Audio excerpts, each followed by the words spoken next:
Guten Morgen miteinander. Herzlich willkommen heute Morgen.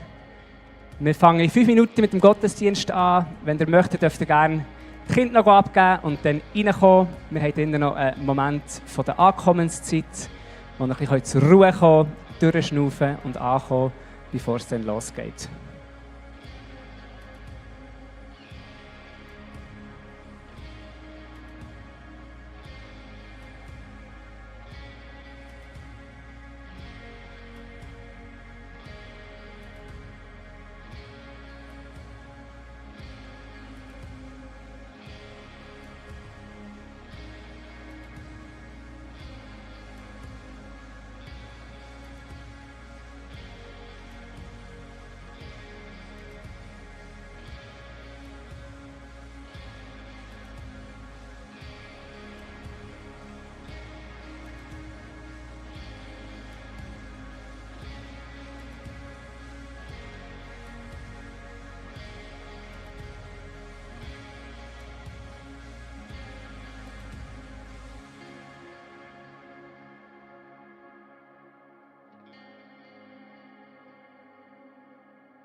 So, guten Morgen miteinander. Schön, dass ihr da seid. Wenn ihr jetzt noch im Foyer draussen seid, dürft ihr euch langsam spätestens jetzt auf den Weg reinmachen. Wir fangen hier innen an und wir freuen uns riesig auf den Gottesdienst heute. Ganz herzlich willkommen auch an Livestream. Gemäss meinem WhatsApp-Status sind wir alle entweder irgendwo in Australien oder auf Thailand in den Ferien, am Strand oder in 2 Meter Schnee im Wallis. Und wir sind hier bei 7 Grad im Ahrtal bedeckt. Aber hey, ich glaube und ich hoffe, heute Morgen wird erfrischend werden hier innen. Ich bin wirklich heute Morgen hierher gekommen, mit dem Joni noch zusammen geredet und gebetet. Und ich glaube, dass heute Morgen eine Erfrischung war. Ganz egal, wie vielleicht deine Woche war, ob du eine gute oder eine schwierige Woche hast, dass du zur Ruhe kommen und darfst von Gott auftanken heute Morgen. Genau. Und ich würde sagen, wir gehen direkt in Worship, beten zusammen Gott an. Ich darf gerne aufstehen dazu. Ich würde zum Start noch beten und dann singen wir zusammen und beten Gott an.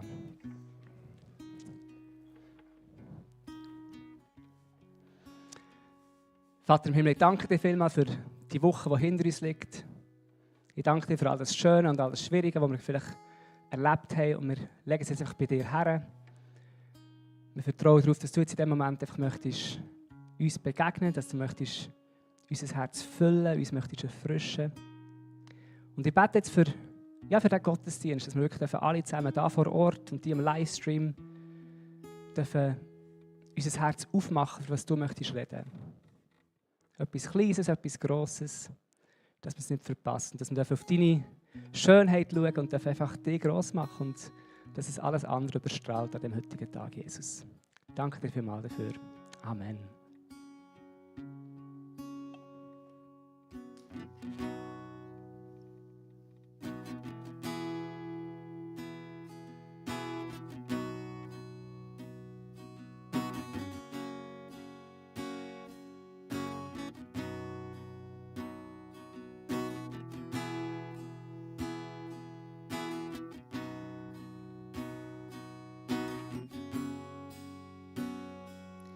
Wer formte Raum und Zeit? Wer schuf das Sternenkleid? Wer nennt die Welt sein Eigentum? Wer schrieb die Sinfonie? Perfekte Harmonie. Ein Gott, der wahre Liebe ist. Du großer Gott, du bleibst bestehen und du regierst für alle Zeit. Die Schöpfung singt und betet an den König, der für immer bleibt.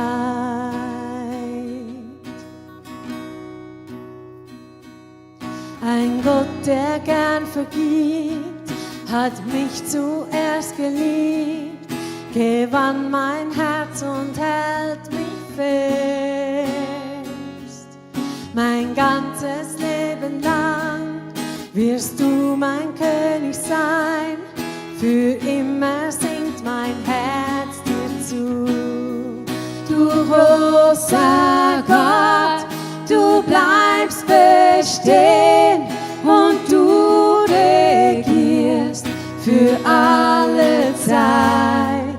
Die Schöpfung singt und betet an den König, der für immer bleibt.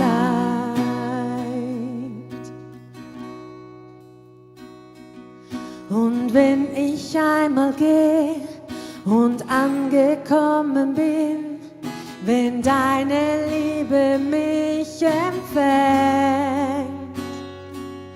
dann werde ich erst verstehen, wie endlos du mich liebst und stimme ein in dieses Lied. Du großer Gott, du bleibst bestehen und du regierst für alle Zeit.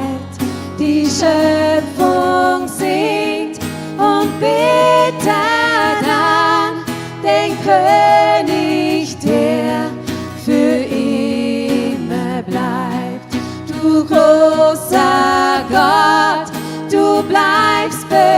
stehen und du regierst für alle Zeit. Die Schöpfung singt und betet an den König, der für immer bleibt. Oh, oh, oh, dir gehört mein Lob für immer. Oh, oh, oh, dir gehört mein Lob für immer. Oh, oh, oh, dir gehört mein Lob für immer. Oh, oh, oh, dir gehört mein Lob für immer.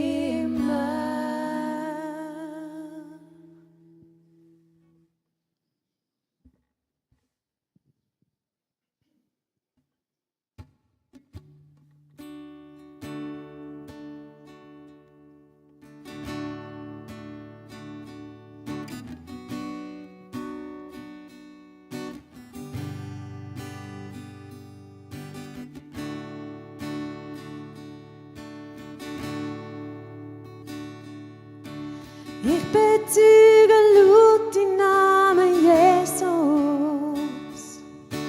über jedem Herz, jedem Verstand. Ich weiß, in deiner Gegenwart ist Frieden, Jesus Christus.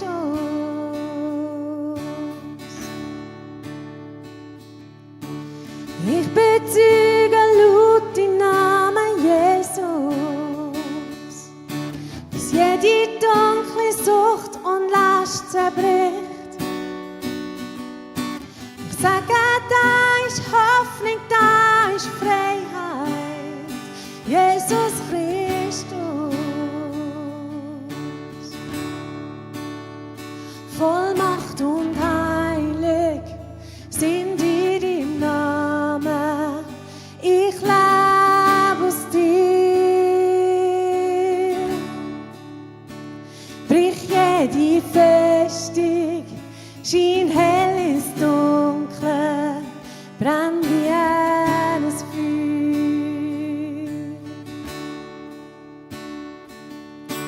Ich bezeuge laut den Namen Jesus, über jede Sorge und jede Angst, für jede Seele in Depression gibt's Hoffnung, Jesus Christus. Voll Macht und heilig sind in deinem Namen. Ich lebe aus dir. Brich jede Festung, schien hell ins Dunkel, brenn wie ein Feuer. Voll Macht und heilig, voll Macht und heilig sind in deinem Namen.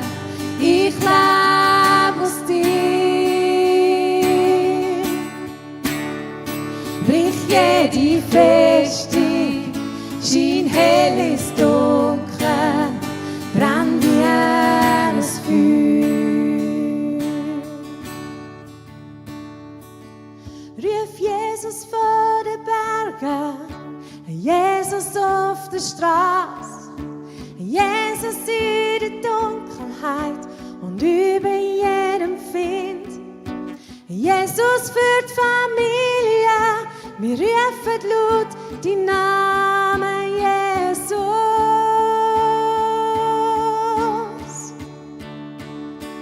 Ruf Jesus vor den Bergen, Jesus auf der Straße, Jesus in der Dunkelheit und über jedem Find.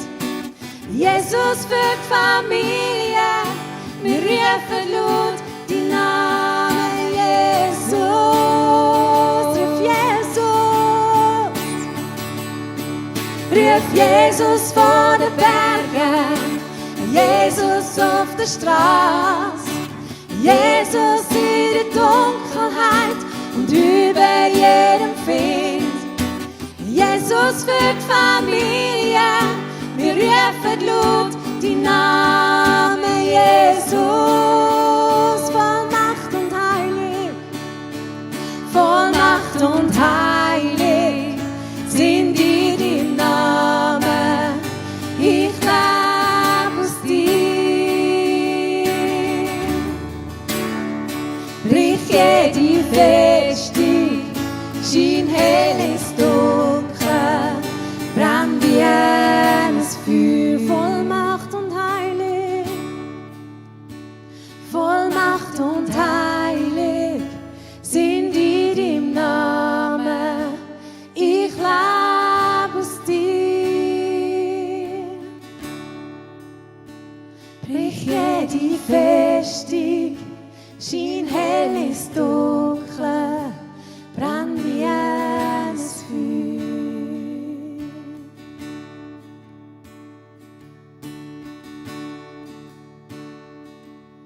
Ja, Jesus, wir möchten vor dich kommen. Wir möchten dir unsere Arme ausstrecken. Wir möchten dich anbeten, dich loben. Du sollst mit Vollmacht kommen in unsere Runde. Du sollst deinen Namen hoch und gross machen. Wir wollen dich anbeten und wir wollen deinen Namen gross machen. Brich jede Festung, die irgendwo in uns aufgebaut worden ist. Jedes noch so kleine Mürli, das uns abhalten, zu dir kommen. Brich die Festung, brich die Mauern, dass wir wirklich vor dich kommen, dass wir dich dürfen in unserem Sein, in dem, wie wir die Woche waren, wie wir heute Morgen hierher gekommen sind, dürfen anbeten. Wir wollen dich ehren, wir wollen dich loben und wir wollen deinen Namen ausrufen. Jetzt am heutigen Morgen und vielleicht manchmal auch im Alltag. Wir wollen deinen Namen rufen, von den Bergen und auf der Straße, in der Dunkelheit. Und über jedem Find und in die Familie. Ruf Jesus von den Bergen. Ruf Jesus von den Bergen, Jesus auf der Straße, Jesus in der Dunkelheit und über jedem Find. Jesus für die Familie, wir rufen laut deinen Namen, Jesus. Können wir gerade mal. Ruf Jesus von den Bergen, Jesus auf der Straße, Jesus in der Dunkelheit und über jedem Find. Jesus für die Familie, wir rufen laut deinen Namen, Jesus. Ruf Jesus. Ruf Jesus von den Bergen, Jesus auf der Straße, Jesus in der Dunkelheit und über jedem Find.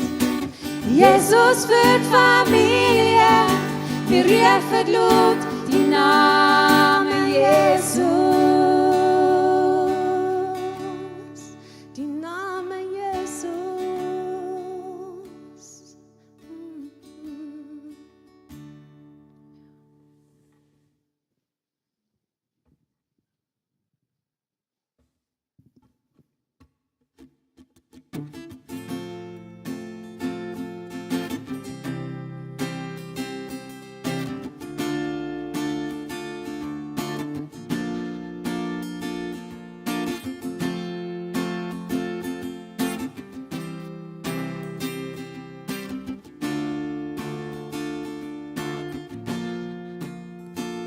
Gott ist möglich, er ist grenzenlos, mächtig ist unser Gott, grösser als alle Träume, grösser als alle Wünsche. Grosses hat er gemacht, hoch erhöht, der Tod hat keine Macht. Auferweckt, weil Gott ist möglich, nur durch ihn gehört uns der Sieg, unserem Herrn und Gott ist möglich.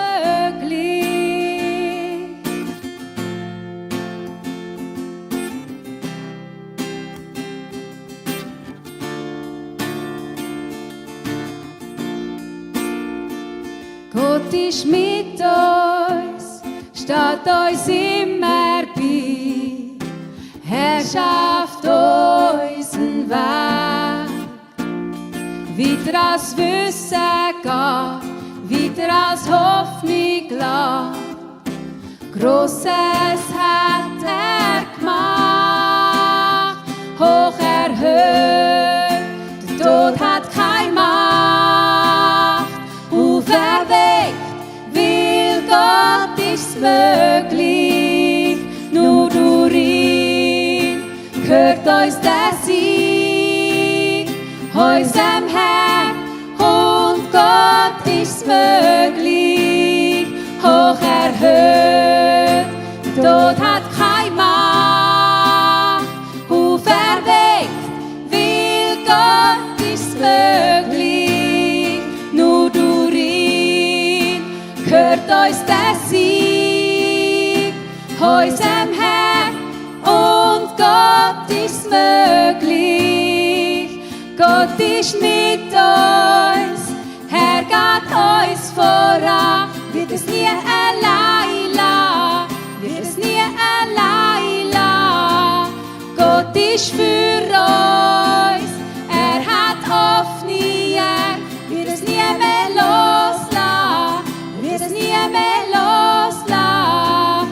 Gott ist mit uns, Herr geht uns voran, wird es nie allein lassen, wird es nie allein lassen. Gott ist für uns, er hat offene Arme, wird es nie mehr loslassen, wird es nie mehr loslassen. Hoch erhöht, der Tod hat keine Macht. Auferweckt, weil Gott ist möglich, nur durch ihn gehört uns der Sieg, unserem Herrn und Gott ist möglich, hoch erhöht, der Tod hat keine Macht. Auferweckt, weil Gott ist möglich, nur durch ihn gehört uns der Sieg, unserem Herrn und Gott ist möglich, unserem Herrn und Gott ist möglich, unserem Herrn und Gott ist möglich.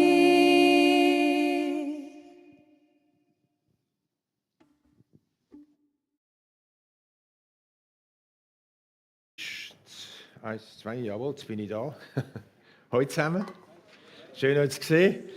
Frisch durch die Wüste, da ist mir gerade eine Begebenheit in den Sinn gekommen, wo ich euch möchte die Erlebnis mit dienen. Es ist ein paar Jahre seither.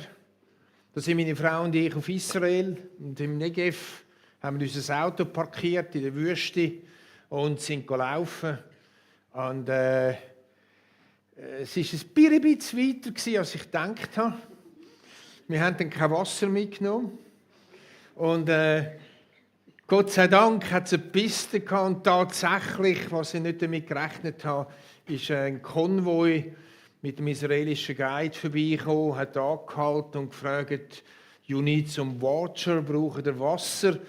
Und ich habe gewusst, was der denkt, wenn ich sage «Ja». Ich habe es gewusst, wenn ich dann vor meiner Frau da stehe und vor dem Konvoi da stehe. Und ich habe gesagt, «No, I don't need water, we have water.» Und dann sind die weitergefahren. Ich kann mir vorstellen, wie meine Frau mich angeschaut hat und was sie so gedacht hat über mich. Und ich habe gedacht, jetzt haben wir verloren. Und tatsächlich, es ist kaum möglich, aber es ist so gewesen, es ist nochmal ein Konvoi gekommen. Und der Guide, der hat wieder mir gefragt, you need some water?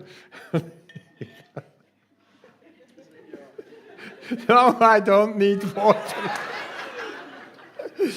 Dann hat er hinter in den Jeep gerufen, give them some water, they need some water. Gebt dem endlich Wasser, der braucht Wasser. Oder? Der hat es wahrscheinlich schon mit den Augen angesehen, ich weiß es nicht. Und wir sind weitergelaufen, erfrischt durch die Wüste mit dem Wasser.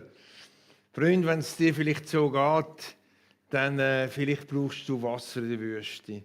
Und Jesus, was fest am höchsten war, hat er gerufen, ich bin das Wasser vom Leben. Und hat sich selber in die Menge eingerührt. Und vielleicht bist du zu stolz oder vielleicht bist du zu beschäftigt, vielleicht hast du es vergessen, von dem Wasser zu trinken.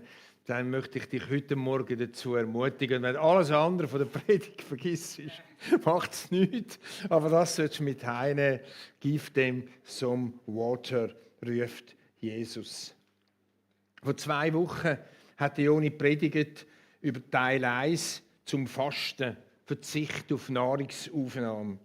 Ich habe es nachgeschaut, schon logisch, haben wir in dieser Serie weiter predigt und es hat mich echt inspiriert, Joni.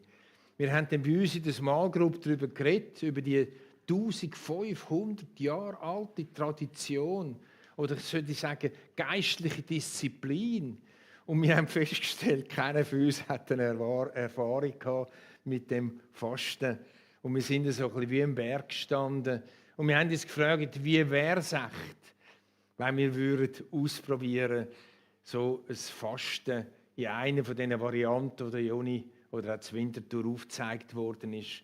Und wir haben vor dem nächsten Mittwoch weiter darüber zu reden, ob echt wir nicht trotzdem einmal noch wollen, auch noch das Fasten, das Verzicht auf Essen ausprobieren. Ich bin in Vietnam in einer Gruppenreise am Dienstag heimgekommen und ich hatte einen katholischen Priester dabei gehabt. Das ist eine Seltenheit auf meiner Reise. Und am Dienstagmorgen, wo wir dann heim sind, habe ich ihn gefragt, was machst du am Mittwoch? Sagt er, ja, ich lese eine Messe. Habe ich gesagt, ja, aber jetzt hast du einen Jetlag, kaum. Sagt er, das ist eine der wichtigsten Messen vom ganzen Jahr. Es ist nämlich Aschermittwoch. Ich habe gesagt, was ist Aschermittwoch? Hat er gesagt, da fängt die Fastenzeit an. Da fastet wir Mittwoch und Freitag. Und ich habe das Glänzen in seinen Augen gesehen und gemerkt, der hat den Plausch dran. Für den ist das dermaßen wichtig. Und ich habe gedacht, oh, da komme ich heim und höre so eine Predigt. Mal schauen. Aber heute geht es um etwas anderes. Es geht um die Abstinenz als freiwilliger Verzicht. Heute fokussieren wir uns bewusst auf Konsum- und Genussgüter. Also wir haben 2 Predigten, wo es um freiwilligen Verzicht geht. Also freiwillig ein Stück in die Wüste gehen, um dann dort zu erleben, dass man das Wasser von Jesus besser trinken kann und auch mehr benötigt. Und nachher gibt es 2 Sündigen, wo es dann darum geht, wenn man nicht freiwillig in der Wüste ist, sondern durch Lebensumstände in die Wüste kommt. Wir wollen über Sachen reden miteinander, die das Potenzial haben, uns abhängig zu machen, uns zu binden. Und wir wollen überlegen, was wir könnten vielleicht temporär verzichten in dieser Fastenzeit, um eben mehr auf das Wasser von dem Jesus angewiesen zu sein. Mein nächster Titel heisst «More is more, Schweizer Evangelium». Habt ihr gewusst, dass es ein Schweizer Evangelium gibt? Ich glaube, es ist keine grosse Übertreibung, wenn ich sage, dass wir in der Schweiz, dass uns allermeisten Menschen sehr, sehr gut geht. Wir sind, was das Bruttoinlandprodukt anbelangt, pro Kopf auf Platz 5 auf der Welt. Ein bisschen störend ist es, dass unsere Schwester Liechtenstein noch weiter vorne ist. Wir leben in einer Gesellschaft, die sagt, je mehr du hast, desto glücklicher bist du. Und wir können das als Schweizer Evangelium anschauen. Je mehr du hast, je glücklicher bist du. Und natürlich in unterschiedlichen Ausprägungen. Der einen, denen geht es ums Bankkonto, denen geht es um Wertschriftenportfolio, anderen als junge Familie schon das Eigenheim besitzen, andere um materielles, immaterielles Gut, Ferien, Ablenkung, Unterhaltung und so weiter. Alles Sachen, die uns versprechen, glücklich zu machen. Und dann gibt es eben das Jesus-Evangelium, wo ein totaler Kontrast zu dem Schweizer Evangelium ist. Und ich lese euch die Vers von dem Jesus-Evangelium diesbezüglich vor. Sammelt für euch selbst nicht wertvolle Schätze hier auf der Erde, denn sie sind sowieso nicht sicher. Sie können verrotten oder auch gestohlen werden. Baut euch vielmehr Schätze auf in der Welt Gottes, dort sind sie sicher. Weder Verfall noch Diebstahl können sie dort antasten. Und außerdem müsst ihr erkennen, dort, wo eure Schätze aufbewahrt, dorthin zieht es euer Herz. Dort, wo ihr eure Schätze aufbewahrt, dorthin zieht es euer Herz. Dort, wo mein Schatz ist, dort zieht es mein Herz hin. Das, was mir wichtig ist, das, was mir Priorität hat, dort zieht es mein Herz hin. Wie wahr ist die Wort von Jesus Christus? Das müssen wir ein bisschen sitzen lassen, Moment. Da, wo unsere Schätze aufbewahrt sind, dorthin zieht es unser Herz. Mein nächster Titel heisst, weil wir unsere Hoffnung auf Erfrischung an irdische Schätze setzen. Ich kenne es nur zu gut und ertappe mich immer wieder dabei. Wenn eine Lücke kommt in meinem Leben, dann halte ich Ausschau, wie ich die Lücke füllen kann. Und als ADSler bin ich prädestiniert dazu, weil ich komme fast nicht zur Ruhe. Also versuche ich, das irgendwie wieder zu füllen. Ich stehe in der Gefahr, mit dem, wo ich mich fühle, mir selber das Hamsterrad mitzubauen. Und es gar nicht so sehr in der Gesellschaft auf mich kommt, sondern ich selber immer wieder in der Gefahr stehe, mir selber das Hamsterrad zu bauen. Mehr ist eben irgendwann nicht genug, sondern wir möchten noch mehr und noch mehr. Von dem Mehr gibt es Nebenwirkungen. Erstens sind es das, was es kostet. Neben den finanziellen Kosten für mehr Materielles spielen die Kosten von der Zeit, in der ausgefüllten Zeit, die wir heute sind, auch eine Rolle. Je mehr ich will, je mehr brauche ich Zeit dafür. Je mehr ich will, je mehr brauche ich Finanzen. Also das Mehr, das Schweizer Evangelium hat Kosten. Zweitens hat das Schweizer Evangelium Nebenwirkungen. Fokusverlust durch Ablenkung. Wem oder was gilt unser Fokus? Unsere Welt ist getrimmt auf Flucht und auf Ablenkung. Nehmen wir das Smartphone als Beispiel. Das Smartphone ist für mich überhaupt kein Problem. Ich nehme das iPad. Aber ich kann euch sagen, News, ich bin ein bekennender News-Junkie, oder? Ich liebe News. Früher hat man Zeitung gehabt, da hat man einmal pro Tag die Zeitung zum Briefkasten ausgenommen und hat sie gelesen und das war es dann gewesen. Vielleicht hat man noch die Tagesschau geschaut. Aber heute hast du mindestens alle Stunde ein Update. Und oft ploppt sie dann gerade auf, was jetzt die neuesten News, die neuesten Neuigkeiten sind. Und so wirst du gejagt durchs Leben. Warum fällt es uns so schwer, uns von dem Smartphone oder von diesen News oder von diesen sozialen Medien auch zu trennen? Wir sind kaum mehr in der Lage, Stille auszuhalten. Und da kommt mir ein Text in den Sinn aus der Bibel, wo der Elia geflüchtet ist von der Isabel und am Horeb gelandet ist. Und da hat Gott ihm begegnen. Und wir lesen Folgendes. Als er in dieser Höhle war und zur Höhle rausgekommen ist, heisst es, und vor dem Herrn her kam ein großer und gewaltiger Sturmwind. Der Berge zerriss und Felsen zerbrach. In dem Sturmwind aber war der Herr nicht. Und nach dem Sturmwind kam ein Erdbeben. In dem Erdbeben aber war der Herr nicht. Und nach dem Erdbeben kam ein Feuer.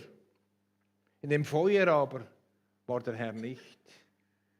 Nach dem Feuer kam das Flüstern eines sanften Windhauchs. Der Elia hat zuerst durch die verschiedenen Etappen durch. Von dem Gewaltigen, von dem Pompösen, von dem alles Übertönenden, hat er durch die Phasen durch. Freunde, und wenn wir das Wasser von dem Jesus trinken, dann müssen wir manchmal auch durch die Etappen durchkriechen. Die Etappen aushalten, weil der Gott ist nicht im Feuer, er ist nicht im Erdbeben, er ist nicht im Sturmwind. Mindestens selten nicht oder fast nie. Sondern er kommt dort, wo wir es schaffen, ein Stückchen Stille zu haben. Das Zitat von Blaise Pascal heisst: Alles Unglück der Menschen rührt allein daher, dass sie nicht ruhig in einem Zimmer bleiben können. Das ist ein bisschen krass, he? Der Benedikt, der hat ja eine Bruderschaft, eine Priesterschaft gegründet, einen Orden. Und er hat geprägt Stabilas Loci. Das heisst, bleib an dem Ort, wo du bist. Der Benediktiner wechselt das Kloster nie. Der bleibt immer dort, wo er ist. Um dort zu lernen, an dem Ort, in seiner Zelle, Gott zu begegnen. Und wenn man von diesen Vätern liest, was sie in diesen Zellen auch erleben, sie erleben den Sturm, sie erleben das Feuer, sie erleben das Erdbeben, bis sie durchdringen zu dieser Stimme von dem lebendigen Gott, wo die Stille zu ihnen redet. Nachrichten, Instagram, TikTok, YouTube und für die Eltern unter uns ist vielleicht das Fernsehen, Familie bei den Leuten oder weiss ich was. Vielleicht ist es ein Lieblingsmagazin, vielleicht sind es auch Podcasts, wo wir die Löcher von unserer Zeit füllen. Aber vielleicht sind es auch andere Löcher in unserem Innen und dort geht es um Schoki, Chips, Alkohol, Beziehungen und Sexualität. Freiheit oder Abhängigkeit. Das, was ich jetzt aufgezählt habe, ist nicht alles schlimm. Der Paulus sagt im Galaterbrief, Christus hat euch befreit. Wir sind frei. Wir können geniessen. Wir dürfen das Leben geniessen. Sie haben auch in seiner Zeit die Galater so einsperren. Sie wollten die Freude am Leben nehmen. Und der Paulus sagt, wir wollen uns die Freude nicht nehmen. Wir sind frei. Genuss ist nicht schlecht per se. Aber er kommt dann zu reden im 1. Korinther 6,12 und sagt, alles ist mir erlaubt. Wer so redet, dem antworte ich, aber nicht alles, was mir erlaubt ist, ist auch gut für mich und für andere.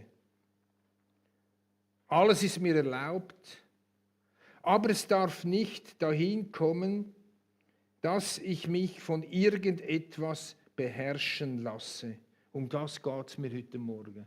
Es darf nicht dorthin kommen, dass ich mich von etwas beherrschen lasse und mir den Frieden und die Ruhe und Aushalten von einer wüsten Zeit, die Stimme von Jesus können zu hören, verpassen.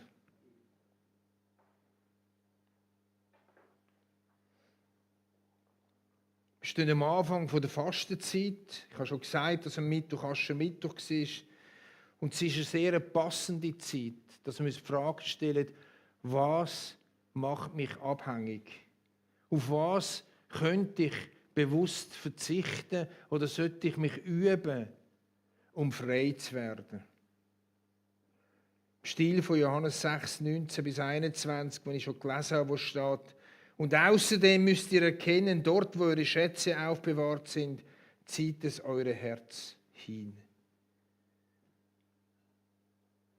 Wo zieht dein Herz hin? Der nächste Titel heisst «Von FOMO zum JOMO». Kennt ihr das? FOMO heisst «Fear of Missing Out». Die Angst, etwas zu verpassen. Das ist FOMO, Fear of Missing Out. Und JOMO heisst Joy of Missing Out. Freude, etwas zu verpassen. Wie gewaltig kann das sein, wenn wir in gewissen Bereichen von unserem Leben, von dieser Angst, etwas zu verpassen. Und wir können sehr viel verpassen. Und es wird uns sehr viel entgegenkommen in unseren Klicks rein, oder wo auch immer wir verpassen können, wenn wir zum Joy of Fear, of Missing Out kommen. Auf die Freude, etwas zu verpassen. Der Paulus sagt im Philipperbrief, ich habe beides gelernt. Ich habe gelernt, in der Fülle zu leben, im Überfluss zu leben, aber ich habe auch gelernt, zu verzichten.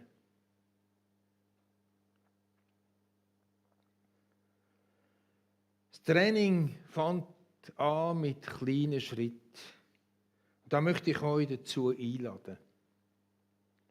Wenn ihr es mit dem Essenfasten nicht schaffen wollt, dann vielleicht mit etwas von dem oder etwas anderem, was ich heute Morgen aufzähle.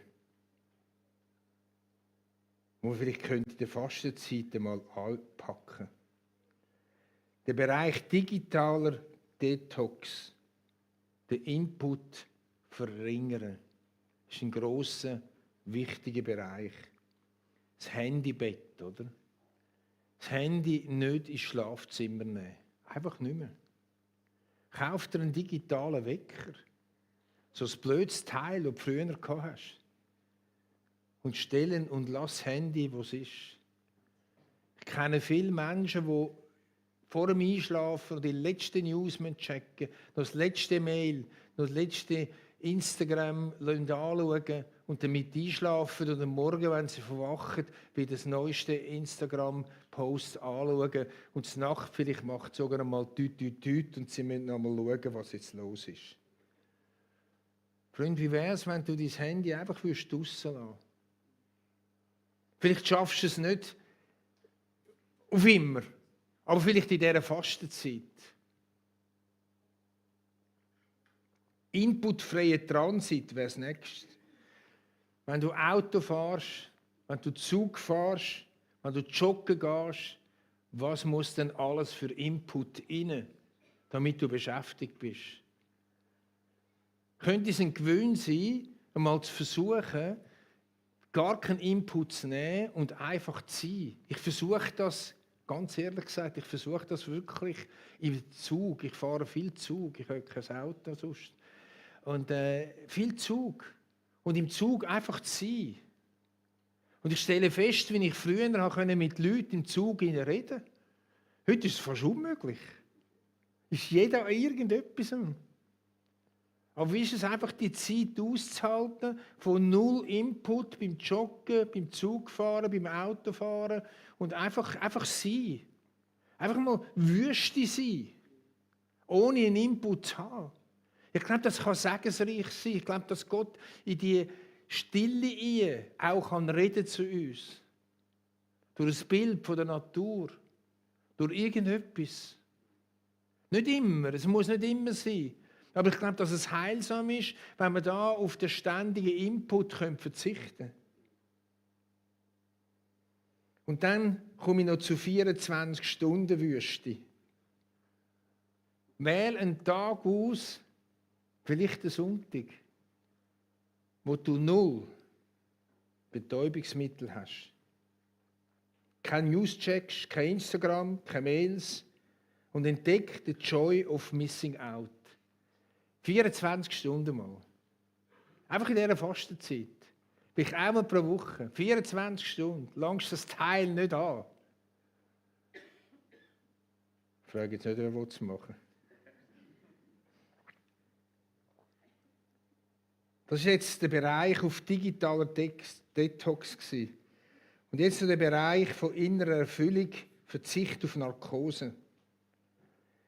Identifiziere deine Betäubungsmittel. Mit was betäubst du dich? Mit Zucker? Mit Alkohol? Mit Shopping? Mit Netflix? Mit Gaming? Verzichte wochenlang radikal drauf. Nicht, weil es böse ist, sondern zum Prüfen, wer ist der Boss? Wer ist der Boss? Schlussendlich geht es bei allem, was ich gesagt habe, genau um das. Wer ist dein Chef? Zeig wieder mal, dass du der Chef bist. Ich habe schon 2, 3 Ehepaare gesehen, wo sie so gemacht hat. Oder umgekehrt. Ich wünsche euch viel Freude beim Diskutieren. Und ihr habt sicher etwas zu reden beim Mittag. Kommen wir schnell auf zum Gebet.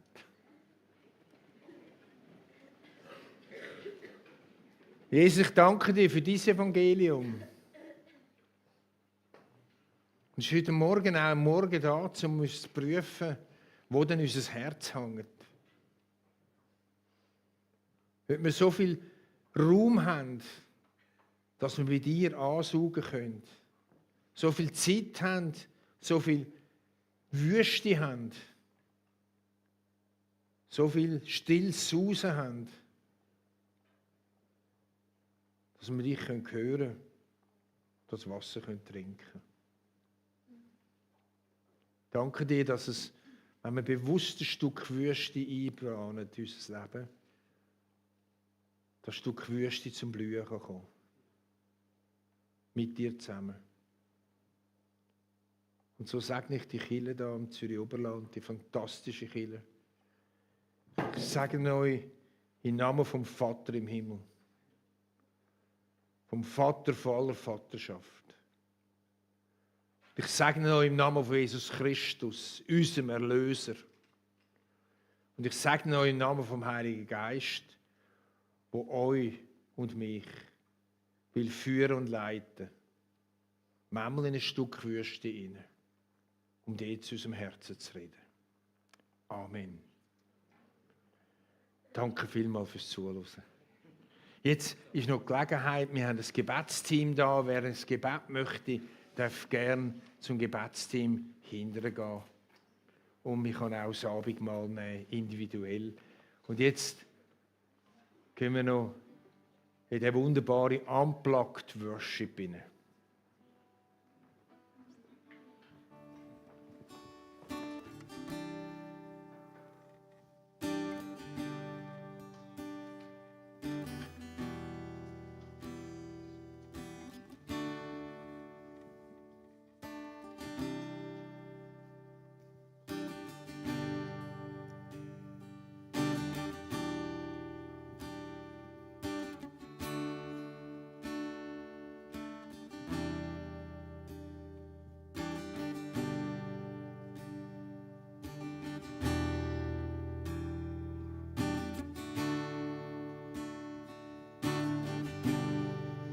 Du sahst mich längst, als ich noch nicht war.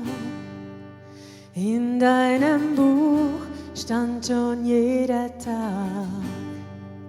Niemand sonst kennt mich so wie du.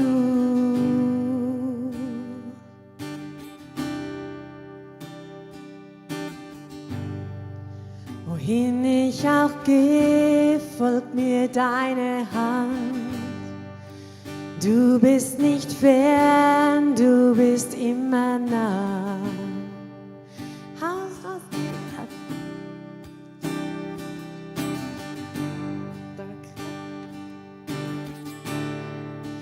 Du bist ein Gott, der mich sieht. Hast deine Augen stets auf mich gerichtet.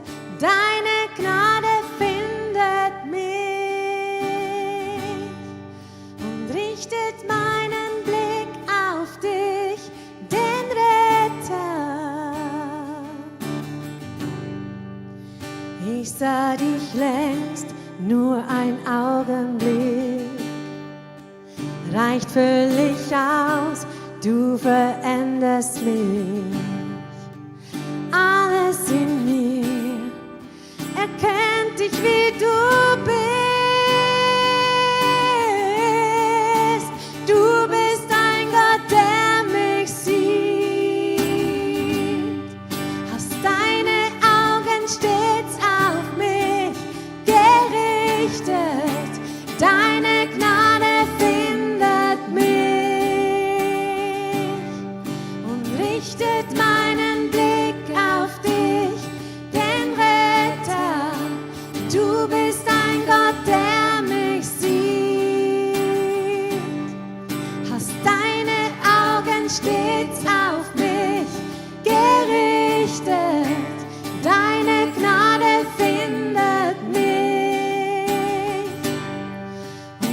richtet meinen Blick auf dich, den Retter.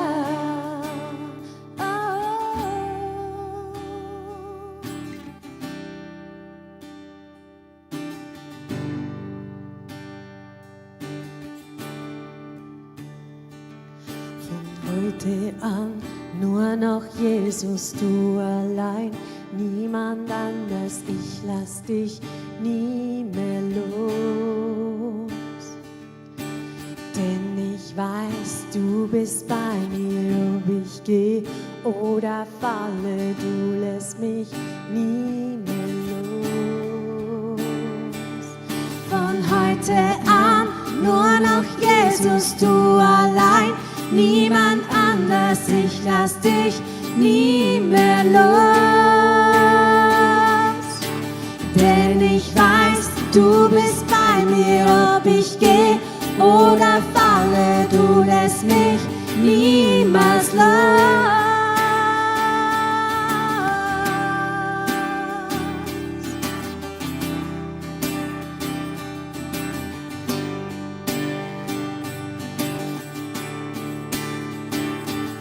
Von heute an nur noch Jesus, du allein, niemand anders, ich lass dich niemals los.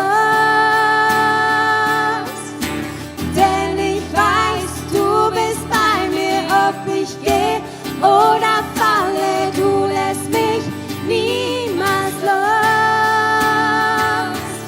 Von heute an nur noch Jesus, du allein, niemand anders, ich lass dich nie mehr los.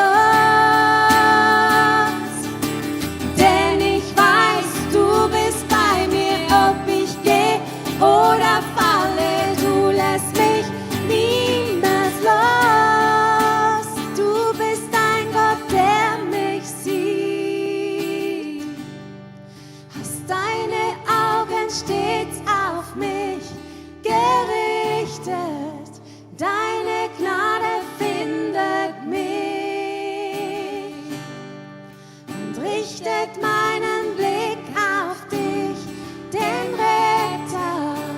Du bist ein Gott, der mich sieht, hast deine Augen stets auf mich gerichtet. Deine Gnade findet mich und richtet meinen Blick auf dich, den Retter. Du bist ein Gott, der mich sieht.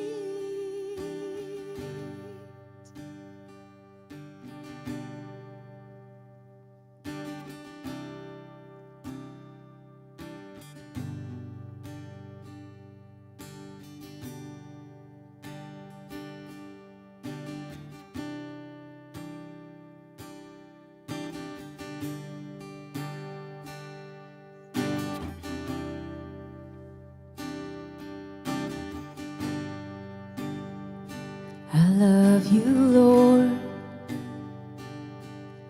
Oh, your mercy never fails me. All my days I've been held in your hands. From the moment that I wake up until I lay my head, I will sing of the goodness of God. All my life you have been faithful. All my life you have been so, so good. With every breath that I am able, oh, I will sing of the goodness of God. I love your voice. You have led me through the fire. In the darkest nights, you are close like no other. I've known you as a father. I've known you as a friend. Oh, I have lived in the goodness of God. All my life you have been faithful.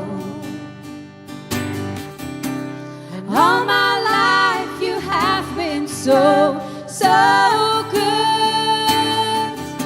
With every breath that I am able, oh, I will sing of the goodness of God. All my life you have been faithful. All my life you have been so, so good. With every breath that I am able, oh, I will sing of the goodness of God. Your goodness is running after, it's running after me. Your goodness is running after, it's running after me. With my life laid down, I surrender now. I give you everything. Your goodness is running after, it's running after me. Your goodness is running after, it's running after me. Your goodness is running after, it's running after me. With my life laid down, surrender now.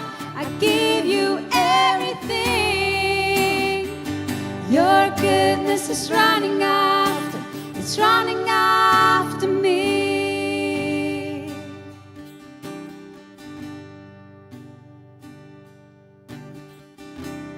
All my life you have been faithful. All my life you have been so, so good. With every breath that I am able, oh, I will sing of the goodness of God. All my life you have been faithful. All my life you have been so, so good. With every breath that I am able, oh, I will sing of the goodness of God. Oh, I will sing of the goodness of God. Oh, I will sing of the goodness of God.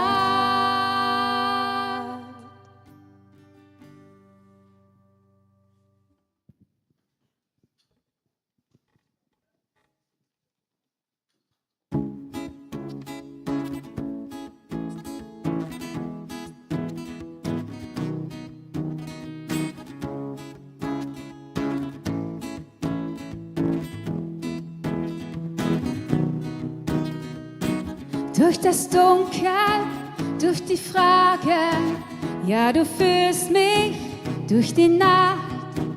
Deiner Stimme will ich folgen, ich vertraue dir allein. Für immer hältst du mich, du lässt mich niemals los. Ja, ich vertraue auf dich, du lässt mich niemals los. Du bist ein treuer Gott, hast mich zuerst geliebt. Du bist ein treuer Gott, ich halte fest an dir für immer. Ich halte fest an dir für immer.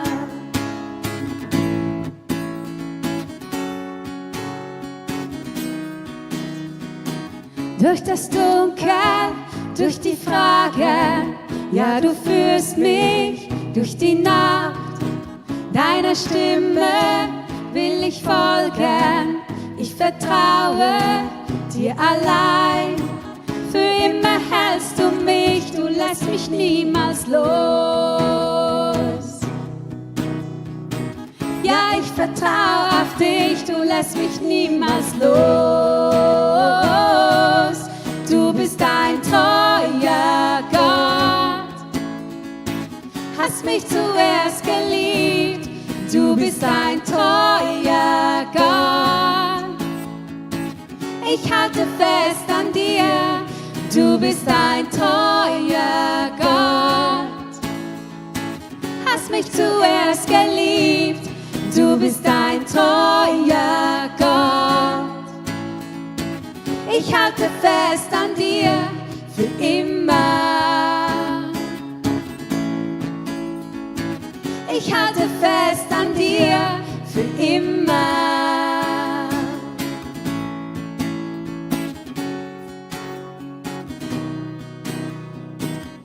Hoch und tief für immer bei dir. Eins steht fest, ich bleibe in deiner Liebe. Hoch und tief für immer bei dir. Eins steht fest, ich bleibe in deiner Liebe. Hoch und tief für immer bei dir. Eins steht fest, ich bleibe in deiner Liebe. Hoch und tief für immer bei dir. Eins steht fest, du bist ein treuer Gott, hast mich zuerst geliebt. Du bist ein treuer Gott, ich halte fest an dir. Du bist ein treuer Gott, hast mich zuerst geliebt. Du bist ein treuer Gott, ich halte fest an dir für immer. Ich halte fest an dir für immer.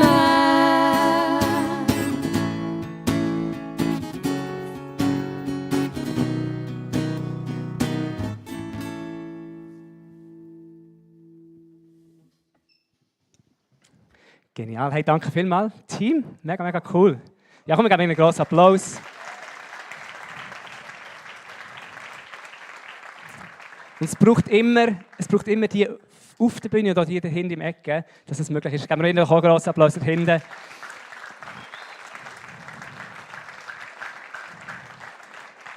Und wenn wir schon gerade am Klatschen sind, gerne noch dem Johannes einen grossen Applaus, sagen noch Danke für die geniale Predigt.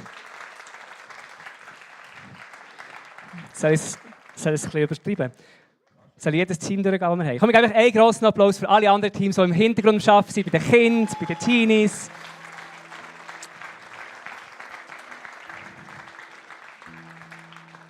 Sehr, sehr cool.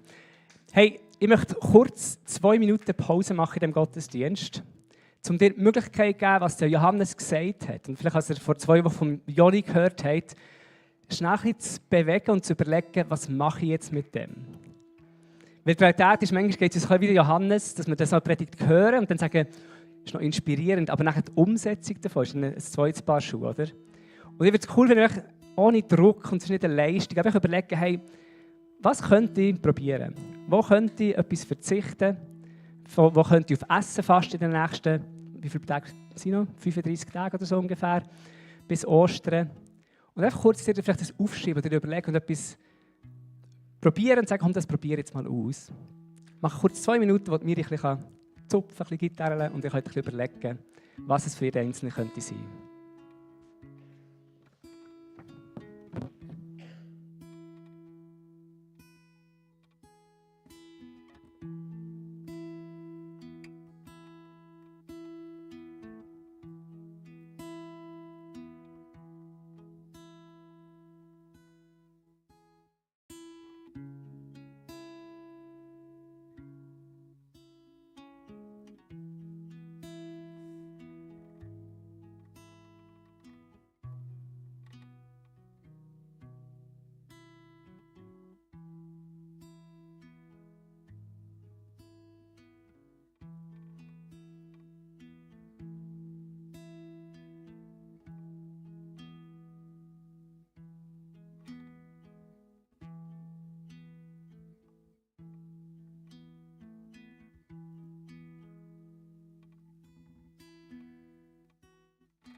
Sehr gut.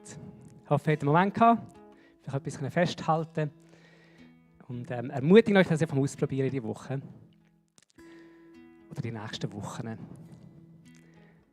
Sehr gut. Hey, wir machen weiter im Gottesdienst. Wir kommen zu den freiwilligen Kollekten. Wir sagen es, wir betonen es ist etwas, das freiwillig ist, wo wir nie Druck ausüben oder irgendwo manipulieren wollen, sondern wir glauben, dass wir alle eingeladen sind, um die Kirche miteinander mitzutragen und mitzufinanzieren. Und es gibt diverse Möglichkeiten. Es gehen so Becher durchdrehen, da könnt ihr Bargeld rein tun. Da hat es auch Zettel drin mit Bankdetails.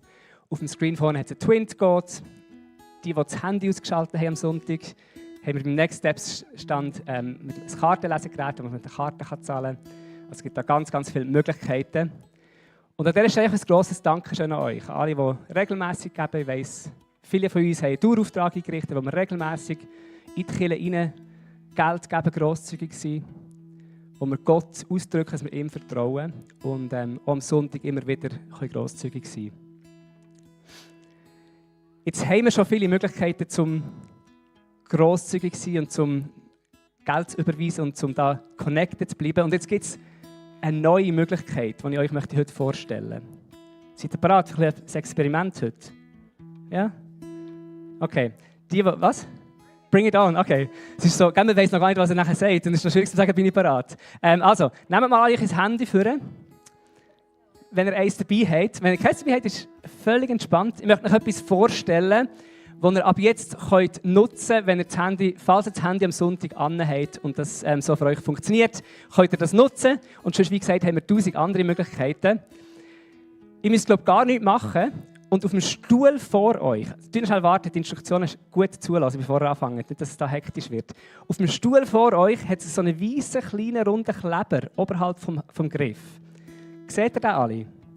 Jetzt die ein iPhone haben, können mit dem oberen Bereich vom Phone dort drauf haben und so 1-2 Sekunden herhaben. Die ein anderes Telefon haben, können in der Mitte, ungefähr in der Mitte. Wenn es nicht geht, kann man so ein bisschen auf und ab bewegen. Und dann sollte es vibrieren und es sollte eine Webseite aufmachen. Wir warten mal schnell eine Minute, 2. Vielleicht muss man ein bisschen bewegen. Vielleicht noch.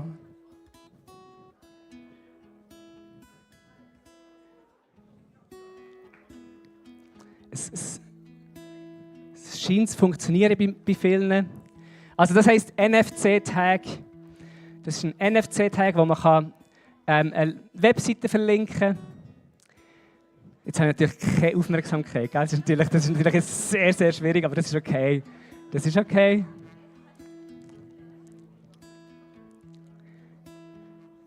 Hat es bei vielen geklappt? Okay. Dann dürft ihr jetzt, also die Webseite ist nicht so spannend. Ihr müsst jetzt nicht mega viel Zeit verbringen. Darf ich schnell erklären, was die Idee dahinter ist?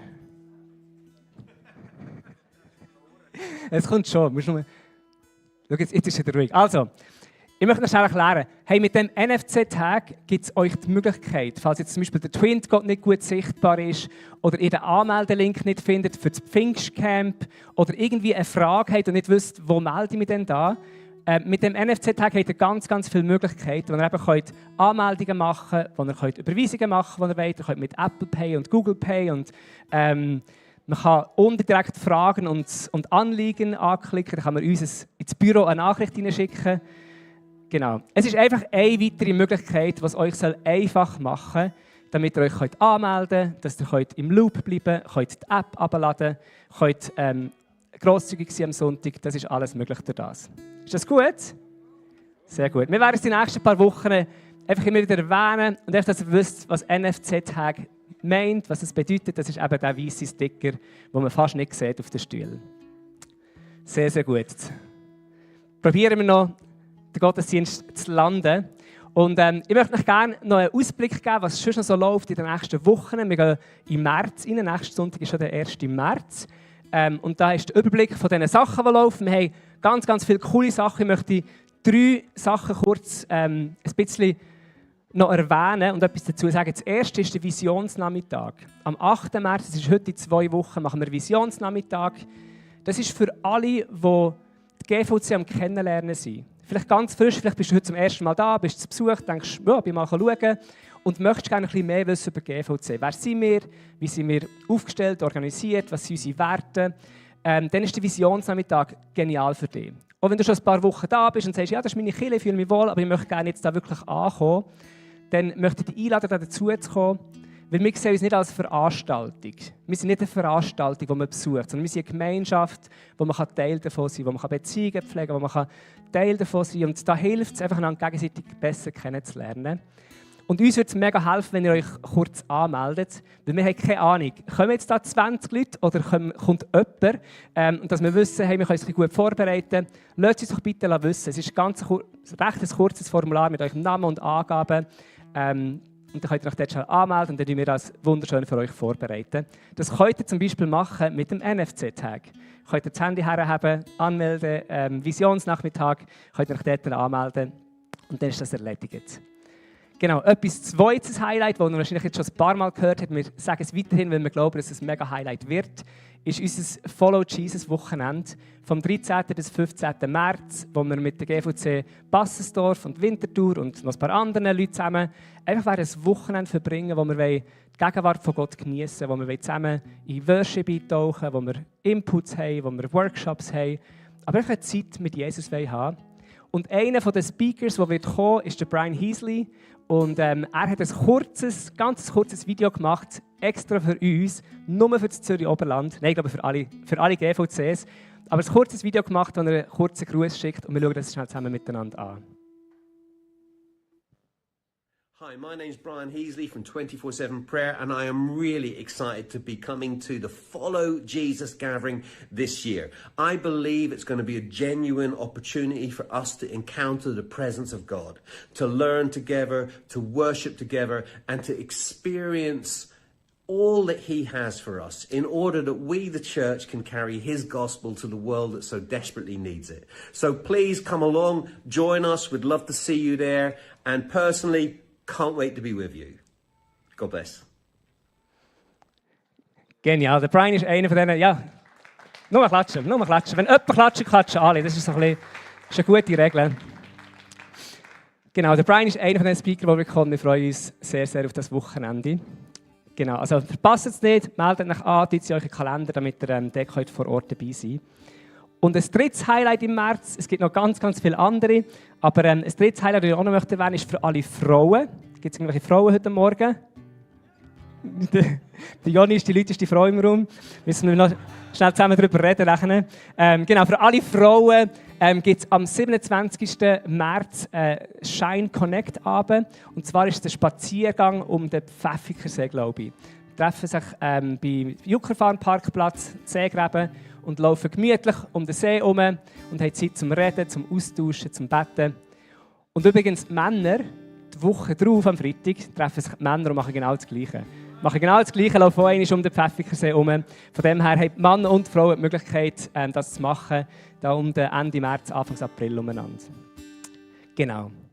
Sehr gut. Hey, mir bleibt nicht mehr viel zu sagen. Ich möchte euch noch ganz herzlich einladen nach dem Gottesdienst. Wenn ihr zu Besuch seid und neu da seid, dann kommt doch noch schnell beim Next Steps Desk vorbei. Es gibt dort noch einen Kaffeegutschein. Falls ihr neu da seid, ein paar Infos, ein paar Flyer. Falls ihr gerne mehr wissen möchtet. Das ist so das grosse Pult, gerade vor dem Eingang, steht Next Steps drauf. Und Miriam winkt und tanzt. Genau, sie steht mit Elias.